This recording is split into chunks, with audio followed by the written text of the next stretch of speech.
But என்னன்னா அவர்கிட்ட கத்துக்கிறதுக்கு நிறைய இருக்கும் அப்படின்னு நம்ம சொல்லும்போது ஒரு குருவா நம்ம அவரை பார்க்குறோம்.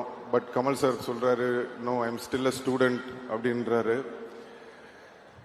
ஸ்டூடெண்டா இருந்தாலும் திறமையான ஸ்டூடெண்ட் கிட்ட, ஒரு பயங்கரமான ஸ்டூடெண்ட் கிட்ட கத்துக்கிறதுல தப்பே இல்லை சார். நீங்க ஸ்டூடெண்டா இருந்தாலும் நாங்க உங்ககிட்ட தான் கத்துப்போம். இந்த படத்துல வந்து ஒரு சீன் இருக்கு. மணி சார் கோச்சிக்க மாட்டாருன்னா நான் சொல்றேன்.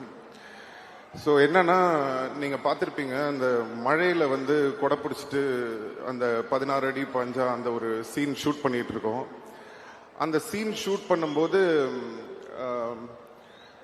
மணி சார் வந்து என்கிட்ட சொல்றாரு, இந்த மாதிரி ஒரு டைலாக் இருக்கு, இது இப்படி பேசிருங்கன்னு. அது என்னன்னா, நான் வந்து கமல் சார் மாதிரி அவர் வாய்ஸ்ல அவரை இமிட்டேட் பண்ணி பேசணும்.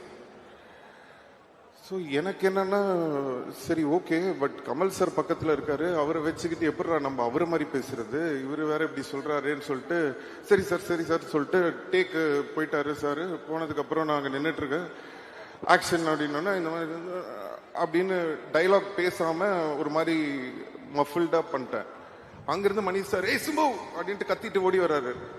ஐயோ மாட்டி விட போறாரு போல் இருக்கு அப்படின்ட்டு அப்படியே யோசிச்சுட்டு இருக்கேன். கிட்ட வந்துட்டு ஏன் பேச மாட்டேங்கிற டைலாக்ன்றாரு. சார் இல்லை சார் டப்பிங்ல பாத்துக்கலாம் சார், எப்படி சார் கமல் சார் முன்னாடி அவர் மாதிரி அதெல்லாம் இல்லை, நீ பேசுன்னு சொல்லி நேரா போய் கமல் சார் கிட்ட சொல்லிட்டாரு.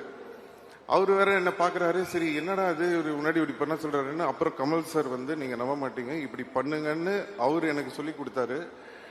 அதுக்கப்புறம் அந்த மாதிரி பண்ணேன். ஒரு டாஷும் வேணாம் போடா அப்படின்னு சொல்லி அந்த டைலாக் வரும். ஸோ அதை நீங்க படத்துல பார்க்கும்போது ரொம்ப என்ஜாய் பண்ணுவீங்கன்னு நினைக்கிறேன். அண்ட்